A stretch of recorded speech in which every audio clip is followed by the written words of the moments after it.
everybody. Good evening. Again, thank you all for taking some time out of your day and evening, to be here at our third mental health talking circle of the semester. So I appreciate you all for being here. Again, just for the ones that don't know me just yet, my name is Julio Barron. I'm one out of three college success coaches that works here at the American Indian College Fund. And then I'm here to kind of be a co-host, but more than ever, we're here with our amazing speaker, Jacqueline. She'll introduce a little bit of herself. But just for the future later on, this is being recorded right now. Again, this is a safe space right here. So if anything is said on this recording, it will be edited out. So don't worry about saying other things. It will be edited out. So don't worry. And again, I'll be out by the hour, so 6:30 p.m. Mountain Time. I will put the event evaluation in the chat. If you fill it out, this just kind of gives us attendance, gives us feedback on what we could improve, and also gives you a chance of getting an incentive as well for being here as well. But yeah, no, and also I'll be here on the background, so I'm gonna be away just to kind of give you guys some privacy. But right now we'll go on to the next step, and I will introduce Jacqueline. So take it away, Jacqueline. Thank you. Thank you, Julio. Alrighty, I'm trying to fix myself to the right, like this light over here is bothering me. Anyway, so it's good to be back again. My name is Jacelyn Salabye. I see a couple of new faces here and a couple of familiar faces. My name is Jacelyn Salabye. I am Dineh Kiani Nishla Touching Ibashishchin Sabaha Edishiche Do Twitch Ini Edishanala. So I am, like I just said, I'm Dineh. My clans are Towering House, and I'm born for Red Running into the Water clan. And my maternal grandfathers are Edgewater, and my paternal grandfathers are Bitterwater. I'm originally from the Lower Greasewood, Arizona area, and right now I'm coming to you from Flagstaff, Arizona. Last week I was coming to you from Vegas, and so it was a little hectic that day, and I was getting stressed out. I was really feeling that, and I had to use some of my coping skills, right? Practice what you preach. And so a little bit about myself. Every time I come to do a presentation, it doesn't matter where I'm at, I still get those jitters like 10 minutes before. I'm like, oh my God, what am I going to say? What am I going to do? Oh my goodness. And so I get a little bit of stress and I get a little bit of anxiety prior to, but that's just who I am. I've always been hard at um, I've always experienced that stage fright as a kid and growing up through the years. And so it's funny to me that I now in my career, um in my career, I'm actually a public speaker, and I provide presentations and I talk about all these different things. So it makes me laugh when I think about it. And I'm like, it's kind of like unbelievable to see the progression. Um, I'm a social worker. I've been a social worker for 15 plus years.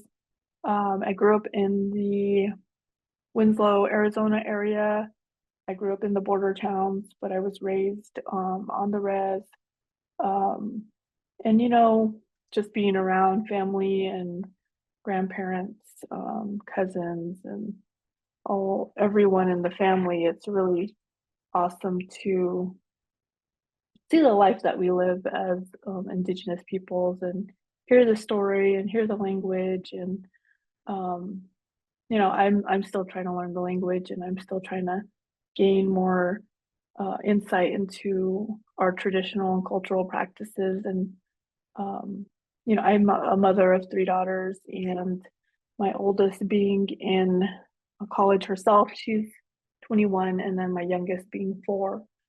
And so when we talk about stress and we talk about, our steps through life, we think about those times, when we are raising our children, when we're going to school, when we're making those little transitions into new spaces and new roles that can be stressful. Um, and the way we take care of ourselves is really important, because you know, that piece right there, taking care of ourselves, like we can't take care of anybody else unless we care for ourselves first, right? And so I like to stress that, especially with helpers, those people, individuals in the helping fields, like social workers, counselors, therapists, behavioral health specialists, etc. The list goes on. Not to limit anyone, but just to provide a few examples. We can get fatigued by some of the stories we hear, being out in the field, the amount of weight that's put on our shoulders to um, get things done, and the different hats that we wear in the workplace can be tiring as well. And so, taking all those into consideration, many of you right here today might have, various roles in the community. You might have various roles at home, and you might have various roles in terms of what you're doing in terms of do you have a family? Are you going to school? Do you have a job? Are you volunteering? Are you seeking out multiple degrees and fulfilling, various scholarship opportunities, or um, what do you call those? Um, Shucks, off my brain. But you get my point. um, I'm going to start off today and do, let me share my screen. Start off today and do a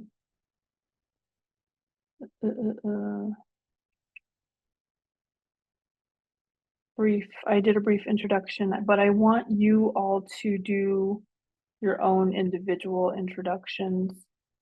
And the way I like to do them is first to create a sense of belonging and a sense of connection.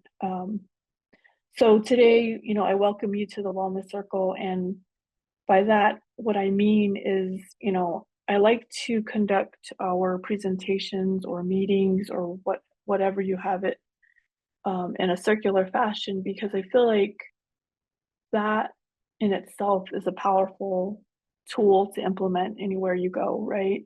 It goes back to, being for me, it goes back to sitting in ceremony or sitting around with family members, and you can see everyone's face, you can hear everyone clearly, and there's a topic that's going around the room, right?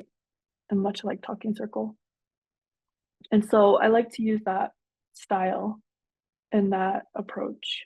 And so I like you all to kind of visualize, you coming in and, we're sitting in a room, and I like you to sit down and, find a seat and sit around the circle. There could be someone sitting next to you, and just kind of, come in and sit down and think about someone who's sitting next to you.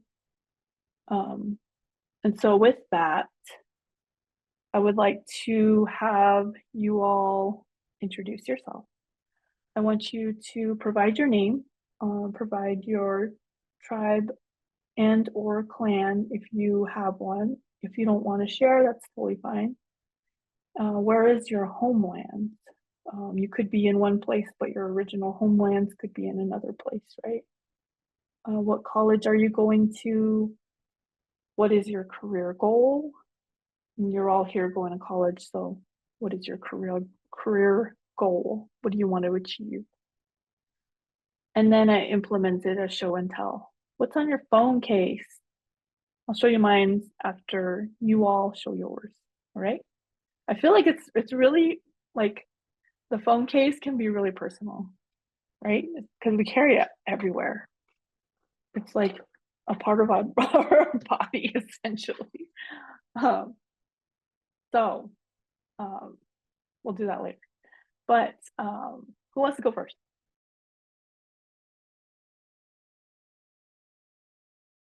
thank you for introducing yourself in your language. And this is the other part I really love. I say this every time we're on this gathering, that to hear your native language and to hear individuals talk and share, just a simple name of maybe how they describe their homelands in their language, or even sharing your introduction. It's heartwarming. I cannot tell you how great it is to hear and embrace it and be proud of it and carry it with you, because that is beyond powerful. Just given what we've been through as Indigenous people, going through the different trials and tribulations and traumas and um, all of that initiated by policy that we've experienced, right, as a people. And to boldly say and introduce yourself in your language and to revitalize that sense of who you are and your identity is beyond. And so I greatly appreciate those of you who are able to provide some, even if it's one word, right? You're taking it back. You're reclaiming it. So with that, who wants to go next?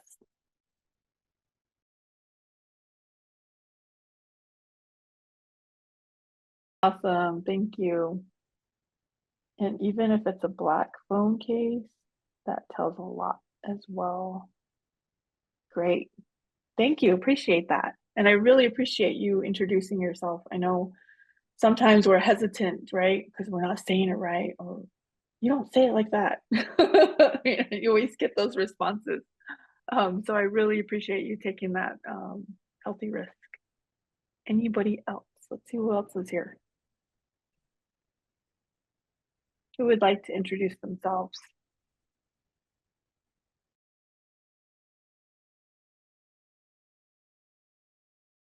Awesome. Thank you. I really appreciate you introducing yourself as well. And it's really good to hear the language.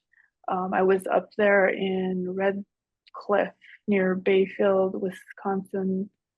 I feel like it was last week. Was it last week? 2 weeks ago. 2 weeks ago. And, working with the tribes there, I've been around that area in Wisconsin and Michigan for a couple, probably like 5 or 6 times in the last year and last 6 months, right? And so I hear the language a lot, and it's really heartwarming to hear it.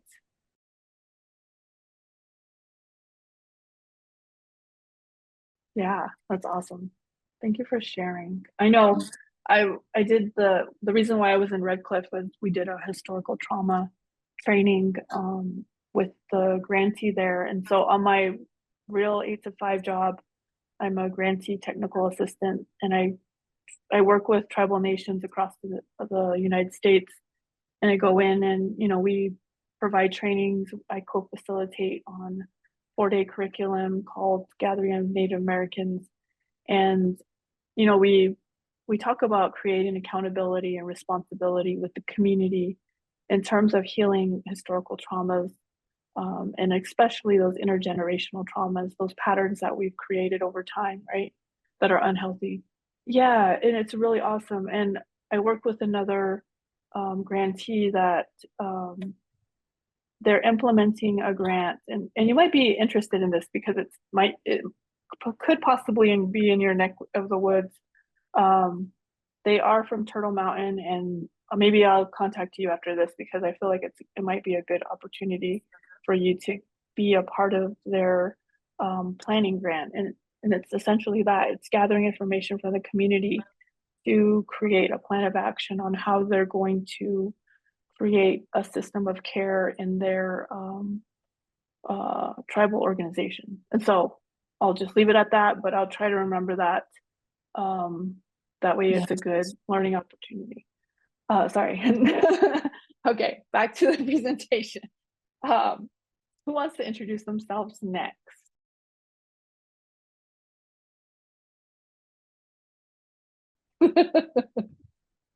I feel like men have the black OtterBox, right? I'm sorry. Uh, That's too funny. Okay, awesome. But it still tells you a lot about yourself, right? Um, Blaze, Menominee, Wisconsin. I'm thinking of I've been through like Appleton, Green Bay area a lot over the past 2 years. And so I'm thinking of, Wisconsin, um, and just how beautiful it is, and the waters, the trees, and just um, there's a certain um, something about Wisconsin that I really enjoy being there. When it doesn't matter if it's snowing, it doesn't matter when. It's just amazing. Thank you for sharing. I appreciate your words.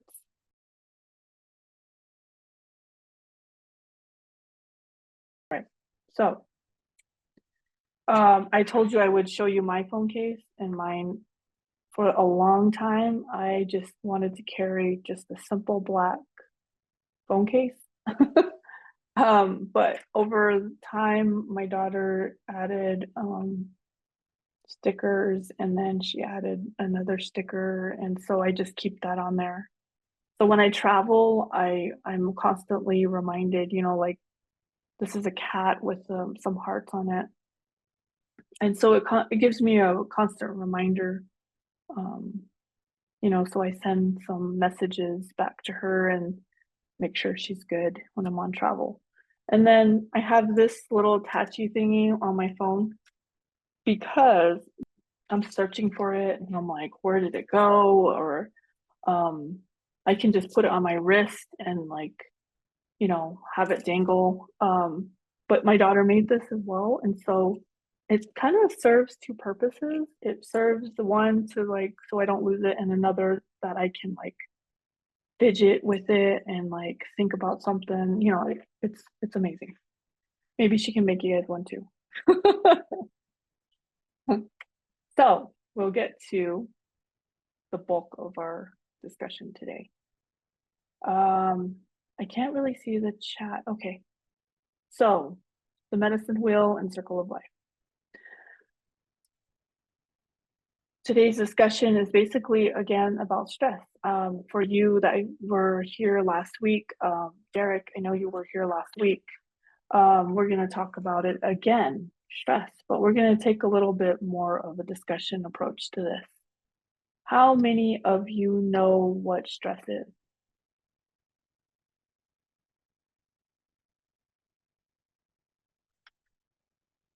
Yay, nay, maybe, maybe not.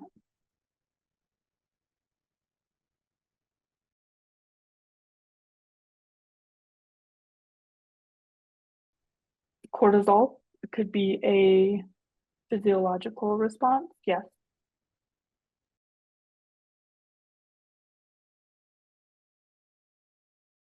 Yeah, all of those are right. So it's basically a state of worry or a state of tension that can cause you to have a reaction based on a difficult situation, right? Um, and it's essentially used to prompt us to address that challenge or that threat. And so, looking at it from different layers of stress, there's different layers, right? So there's a positive layer, there's a tolerable layer, and then there's a toxic layer. And so when you look at the positive types of stress, that could be a natural type of stress. It could be it's a minimal experience. Your heart rate might go up. You might have a little bit of a change in your organs and your hormones, right? And it's not a threat too much to your body, right? You can recover quickly from it. And so when you have a positive response, a positive stress response, can you tell me what is an example of positive stress? I'll give you one example. walking into a new classroom, whether you're a kindergartner or a college student.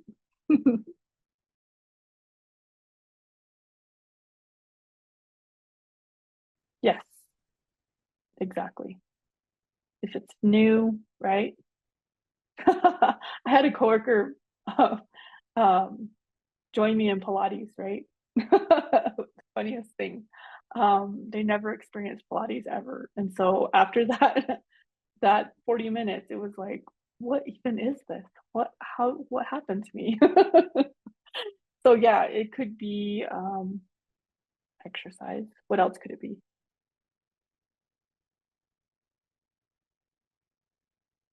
Positive stress. Anybody have any other ideas?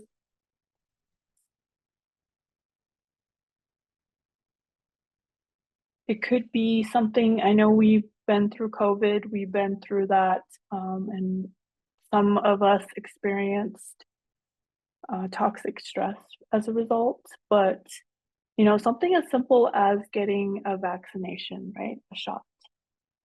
As a child, maybe those first shots were kind of scary, right? But they were only minor, right? They were only for a brief time, and your body recovered.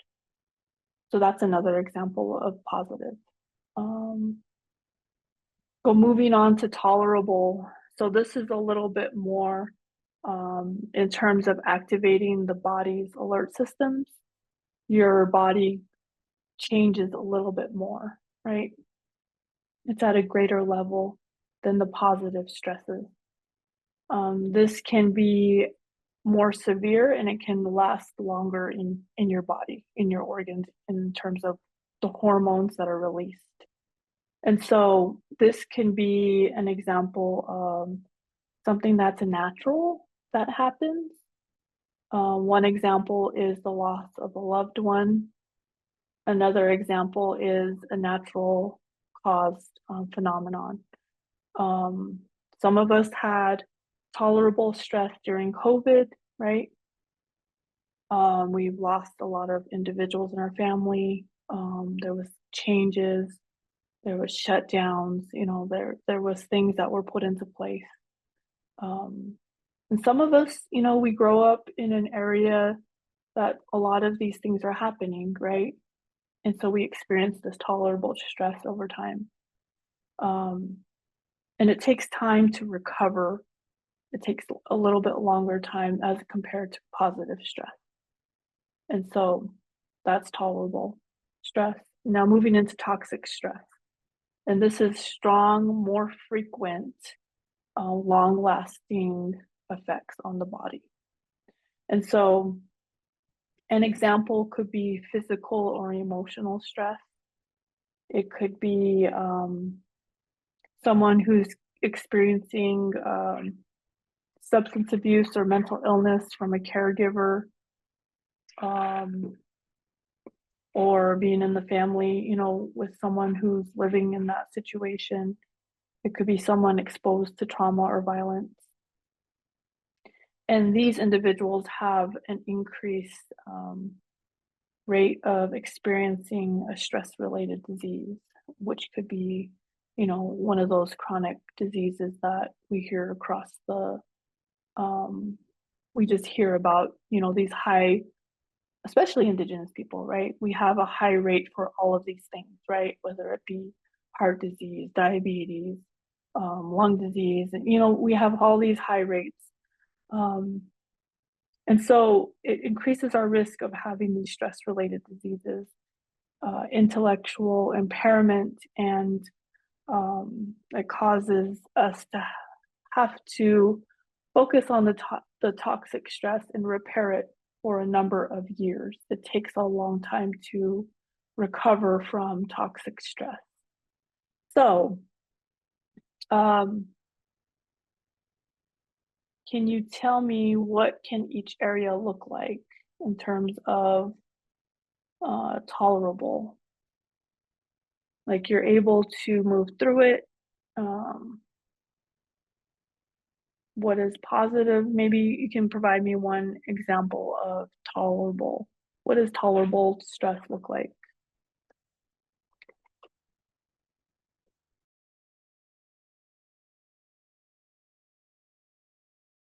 Yes. Tolerable stress, right? Exactly. It's something that it kind of can bring on in terms of positive stress and tolerable because of you're going through some of these new things and you're experiencing exams and note taking and you're experiencing deadlines, but it can be over time, and so you're tolerating this sense of responsibility you have to take care of, right? And it does create some sort of stress, right? And so you're right. And I don't know if you're experiencing studying and it gets unhealthy, if you're, going overboard um, with your studying or you're having extreme anxiety because of tests and deadlines, you might be brinking on, over tolerable, and that's cause for you to seek out additional assistance for that concern, right? So just keep that in mind. And those are going over the three basic ones. Let's see.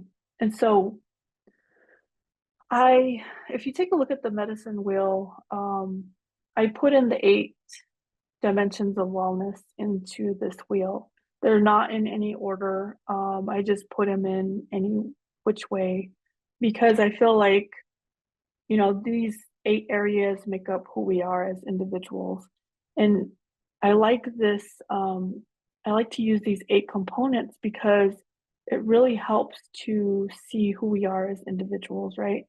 The physical part of us, you can sit here and think about this for a minute. Think about your physical being, think about your social being, think about your emotional being, your intellectual being, your financial being, your occupational being, your spiritual being, and then your environmental. So if you take a good look at yourself and take time to assess, this is kind of the model I like to use. It's easy to kind of just, I don't know what model you use, but the medicine wheel is good too. Just to go into, the physical, spiritual, emotional, and intellectual part, and taking those into consideration.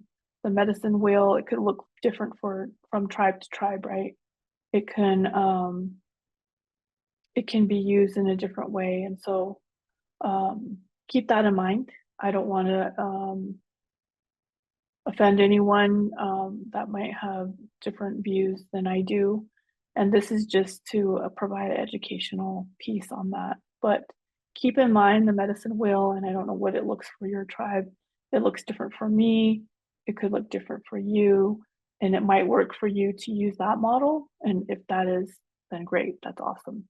We always go back to our indigenous roots, right? We go back to our cultural teachings of what we were taught when we were young. And it's okay if you weren't taught that way. Maybe this is time to ask questions or to start seeking out that information on how the medicine wheel, or the different directions, how that plays a part in your life, and how these different areas play a part in your life. And now's the time to ask those questions, right? The circle of life in any part of cultural indigenous teachings, there's the concept of a circle, right? The way we sit, the way we teach, the way we provide stories to answer questions. They're not going to give you, you ask your Che a question and he'll tell you a story, right? He'll be like, oh, he'll sit there for a long time and just be like, yeah. And then he'll be like, this one time I remember, and he'll tell you the story, right? And you're like, did he not hear me? Or was he not listening to me?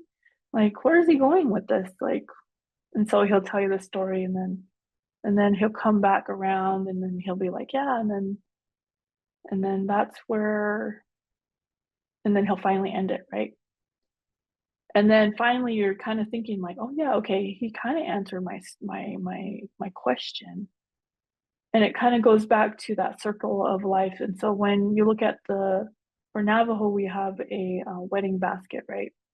And it's in a circular, um, it's a round basket. And so when you look at it, and when I look at the medicine wheel, I think about the circle of life and how we're progressing in,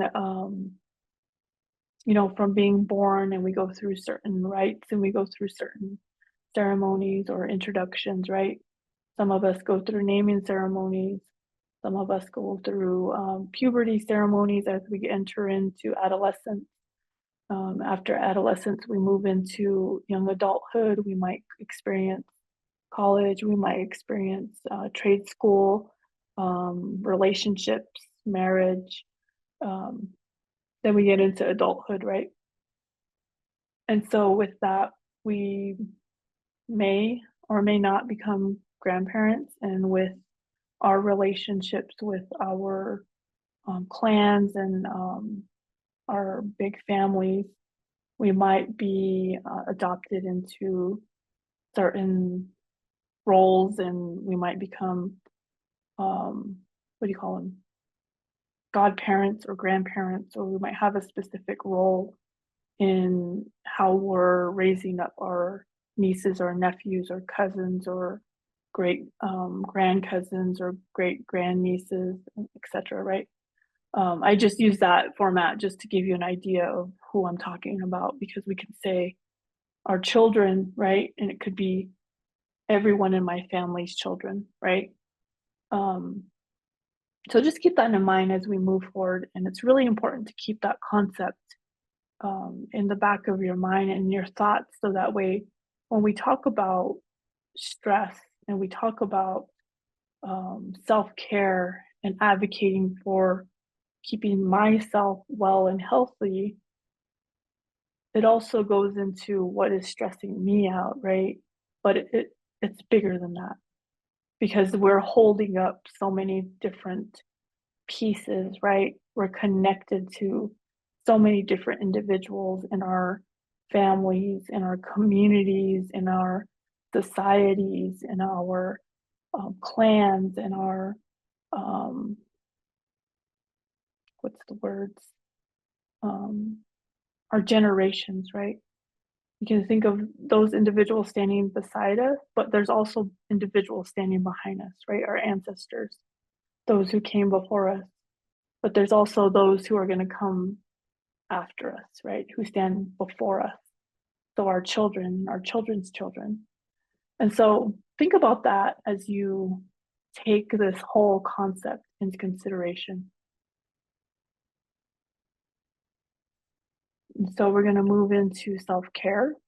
And with self care, um, it's basically advocating for yourself. It's having the ability to voice what you want in your life that is healthy and well. It's having the ability to say, I want to be healthy and I want to be well, and these are the things I'm going to do, and sticking to those plans and sticking to your word, right? So that's the real deal definition. I could go into a lot more detailed definition, but self-care is that. A lot of people will say, oh, self-care is like taking a bubble bath, or like what? Right? I mean, that could be something you do to relax, right? I know in the res we probably don't take bubble baths, right? And um it's just funny to me to say that. Stress and self-care is really a funny topic to talk about when it comes to um when I think of myself. I never really thought of that, right? I just thought, oh, I'm going through this. I have to go through it, right? I have to deal with these things. I have to go through these emotions and these feelings. And I don't know how to handle this. And I don't know what my mental health is, what my physical health is, what's my spiritual health. Like, I had no idea growing up. It was like trial and error. You figure it out as you go. Mom, dad didn't talk about it. Maybe grandpa and grandma, maybe they talked a little bit about it, but you also have to take into consideration, we were surviving for a number of years. We were told what to do. We didn't have a choice, right? So self-care is all about choice. Like this is your choice to have a healthy and well life. Like you have a choice. There's no excuses. There might be barriers. You can jump over those walls and you can find a solution, right? And so again, the 8 dimensions of wellness, they're there. There's a cool link at the end that I'll show you that you can take a self inventory of where you stand in regards to your self care, to your stress levels, and writing out a plan of action on how you're going to address those. All right, I will leave it at that. So I want to go into this a little bit more. I want you to name one stressor that you are experiencing and follow it with how you handle it. I like to go through these because I feel like you, like, this is a group of us that are talking. We're grown adults, right?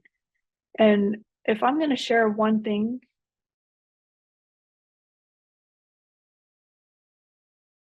might be experiencing it, and they're like, "Yeah, I know. I understand what you're talking about."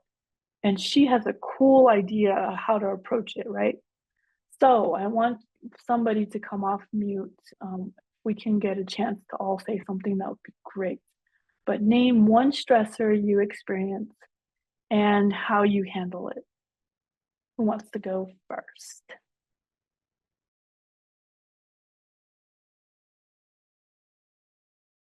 Yeah, I really appreciate you taking the chance to provide us with that.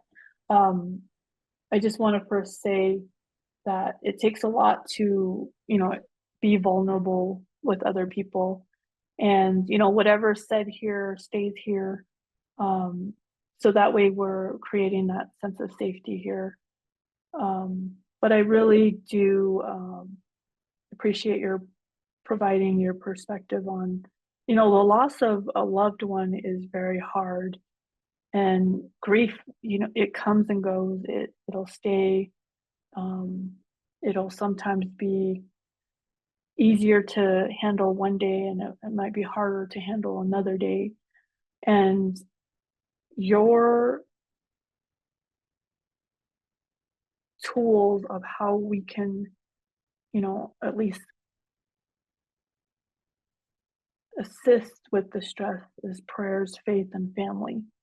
And I just want to reiterate that for any of you who might be experiencing grief or loss. I know that, that's an extension of how much we love that person, right?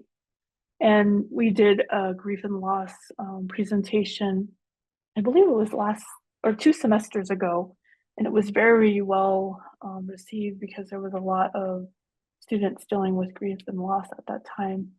And so I really appreciate you saying that what you are experiencing, and you're going to school, right? Now you're going to school. It's keeping you busy. It's giving you motivation. So thank you.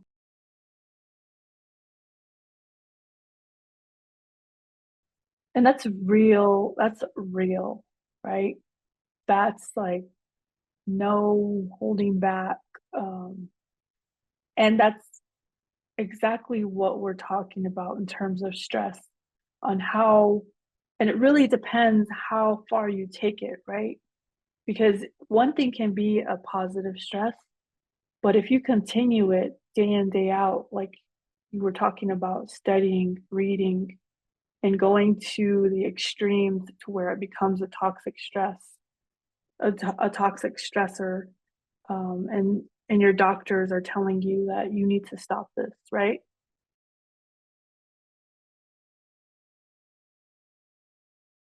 Right. And that's kind of where you look at that medicine wheel, right?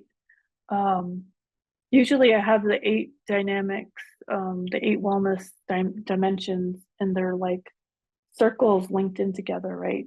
And so if you have a visual of um, what's a good visual to use? Um,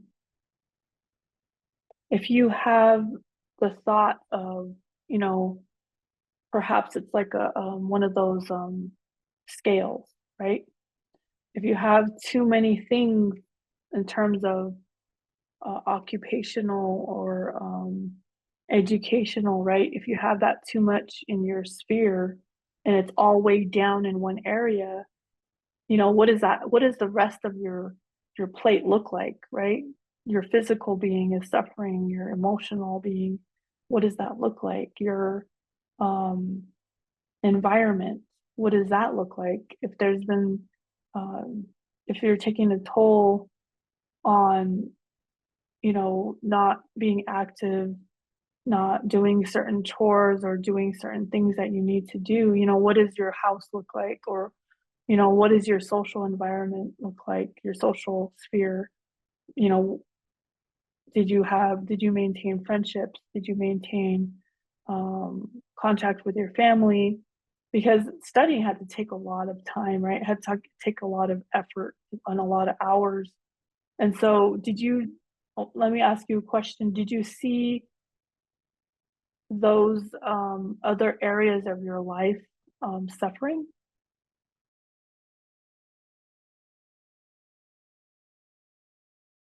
Yes, that's good points. I really enjoy you sharing more about what you went through, especially pertaining to studying and your education. Anytime we take something overboard, right? It could be sugar, it could be alcohol, it could be um, oxys, it could be a painkiller, it could be sex, it could be any of those, right? If we take that overboard, it's going to cause us to lose relationships. It could cause us to lose our job. It could cause us to become unhealthy. Maybe we're dealing with some repercussions because of uh, whether it's a disease or um, heart disease or lung disease or any of those things. So there's consequences to the things that we do, right? And so really looking at that self inventory of what areas am I unhealthy in, and then looking at what areas I am healthy in, comparing and contrasting, but also looking at how you're coping, because that healthy and unhealthy coping mechanisms and skills that you have built over the years could also be affecting you, right? You could be doing great, and but do you have an unhealthy coping skill of drinking or eating? Is it going on a sugar binge, or is it something like walking or running? And I think we're getting into that a little bit. I'm gonna move forward because of time. Um, where did it go? Oh no, I guess I'm wrong. Um, it could be something, you know, that can cause us to, like alcohol, if we move to alcohol for coping, right? Because I'm so stressed out. I'm dealing with all these things and nobody's listening to me. And I got school and I got work and I got kids and I got my relationships going down the drain. And like, I'm going to go out and go to the bar with so and so. And so that can cause us to have even more hard time in our relationship, right? Because something happened and it can have over time, if we're consistently doing that, it cause impacts on our liver, on our weight, on our image. It can cause us to lose relationships with our family, our loved ones. So you can see the repercussions that we're facing by making these choices. And so going back to choice, like you have a choice, but making a healthy choice and understanding that there's a fine balance. Um, and knowing that you are making that having those that fine balance in your way of life, right? So looking at that 8 dimensions of wellness, I cannot stress that enough. Take that self inventory. There's an area that you can make a self-care plan that really helps me. I use that inventory a lot, and I recently came to the conclusion that I need to do Pilates every day. I'm not getting any younger, right? I need to eat better. I need to drink um, more fluids in terms of, that things that help my body, right? And so I'm taking that healthy choice and I'm doing those things. Even though I have A, B, C, D, E, F, G piling up, right? And I'm doing all these things. And so you need to take this. I'm gonna go back to the resources. Self-care plan. It's simple, it's amazing. Um, and then looking at this 8 dimensions of wellness. I'll put these in the chat as we move forward, but take a look at this stress thermometer. I send this to my family, even though they're just like, what? uh, Taking a daily inventory of your stress. Where do you fall on this thermometer? I go to therapy, counseling, and understanding that when I become regulated and dysregulated on a thermometer is very helpful for me because I'm a very visual person and I can think about it in terms of a thermometer. So for my stress levels, when I get really stressed, like last week, I was beyond, like, I was just extremely stressed, right? Um, you can see how your body's responding. And what I like to do is on the opposite side where it says like not stressed at all, I put how am I responding physically? So it gives me an indicator of what that looks like. Very stressed. What does that look like in my day-to-day life, right? When I notice I'm getting very stressed, like am I chewing my nails? Where does that fall on the line? Am I like being disheveled and not taking care of myself? Or is it my heart? It's some things are happening with my heart, and that could be something that um, got to see the doctor for, right? So I digress. Put the physical responses to how you see yourself being not stressed at all, a little stressed, moderately stressed, very stressed. So when you get to very stressed, like, okay, I got to find a way to chill out and reduce that stress because of those hormones that takes time to get out of our body. And they can cause severe impacts in terms of chronic stress, right? Toxic stress and those certain hormones that can cause damage. So I'd like to just say one thing about this slide and kind of close out here. Um, we learn from our environment, right? What are you learning?